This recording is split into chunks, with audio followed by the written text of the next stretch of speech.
What's going on, guys? It's your man King K back again with another video. Today I'm going to be talking about 5 reasons why you shouldn't move to an apartment or a condo, or 5 reasons why it's annoying to live in a condo or an apartment in Toronto, Canada. This might be a widespread problem that might be more than just Toronto. Other places might experience similar or one or a few of the items on this list, but I want to just go right ahead and talk about my experience with these problems that were super frustrating for me. The first thing, loud and noisy neighbors. Oh man, if you ever have to deal with a loud or a noisy neighbor, trust me, it's the most annoying thing because you literally could get so frustrated and out of your mind. It's not the most annoying problem on the list, but it's definitely one of my pet peeves, loud and obnoxious neighbors. It could be through music, it could be through basically just yelling and talking or arguments, especially when it's coming from the neighbor above you. Oh my god, sometimes the noise travels through the vents and it just drive you nuts, especially if it's nighttime. It's just ridiculous how sometimes people can be so loud. The second thing is pests. This is more of a predominant problem in apartment buildings than condos, but pests in form of cockroaches, bed bugs, could be a problem in apartment buildings in Toronto. I've personally, a few years ago, I had to deal with, roaches in one of the apartments that I lived in, because people just be doing all the weird stuff in apartment buildings, Secondly, there was an apartment where I had to deal with bed bugs.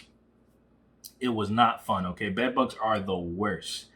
If you've never had a run-in with bed bugs, trust me, you never want to experience it. They drive you crazy. They leave bites on your body. They basically leave clusters of bites, and they're itchy as hell. Okay, you can literally scratch your skin up because of how itchy the bites are. So it's not the best thing to ever go through. Believe me, talking from experience. I'm glad I got rid of that problem. I had to move out of that apartment. It was just crazy. The third thing that could be a problem, that this applies to both condos and apartments, is parking spots. Now, a lot of the condos that you move into might not have parking spots, or the apartments, you might have to pay for parking, which would cost you anywhere on average of $70 per month just to get parking. Condos are a little bit more harder to find parking spots because people buy the condos with parking spots, and sometimes people buy condos without parking spots. So if they're renting the unit to you, you're not going to have a parking spot, and you're going to need to find how to park your car. So this is a very important thing for you to, sort out before you move into an apartment or a condo. The fourth thing that is super annoying, this happens mostly in apartments in Toronto, is fire drills, or people pulling the fire alarms at ridiculous times in the day, and basically everybody got to come outside and go to the lobby or go to the parking lot, to escape the building or to leave the building while the fire department comes, which might take, a few minutes. It might take up to 20 minutes or more before they, put the alarm off. People just be pulling pranks, or sometimes people just pull the fire alarms, and it's crazy because, the elevator stopped working. So you gotta basically take the stairs, because you don't know if it's a real fire or not. I don't know why people think it's such a nice idea to do stuff like that, but it happens. When I used to live, in an apartment, it used to happen a lot in that particular block of apartments, and it was the most ridiculous thing ever. The fifth thing that was super annoying with living in an apartment in Toronto is the water shutoffs. Now, so many times in the apartment that I used to live in, the water would be shut off for one reason or the other, or repairs or whatever. And there'd literally be no water for hours at a time. And it just was very frustrating because, you need water for a lot of things. You need water, tap water, to wash the dishes, to flush the toilet. You know what I mean? So it got sometimes very inconvenient. Or you want to take a shower in the morning before, you go to school or before you go to work, and the water's turned off.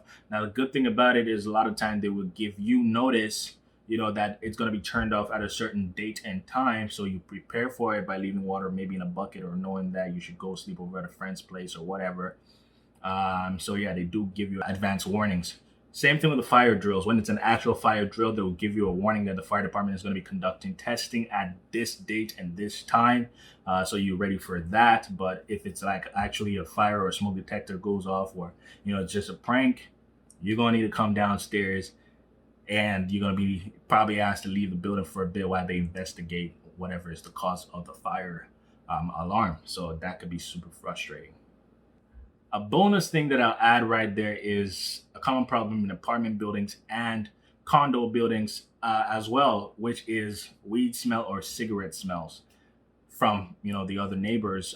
People smoke in their units, so the smoke could come into the hallway and come into your unit, and literally there's not much you can do about it because first of all, smoking marijuana is legal in Canada, but also some condos or some apartments don't care if people smoke in their units. So literally, if the person is smoking and smoking a lot, the smoke is going to come out of their unit if they don't block the door as well. And if it comes into the hallway, the whole place starts to stink like that, and it might come into your unit. So it might be very uncomfortable for people with asthma or people that just don't like the smell of these things. But it's not something that you can really escape. If it happens, it happens. You just got to maybe block your door and, open your windows or open the balcony for the smell to get out.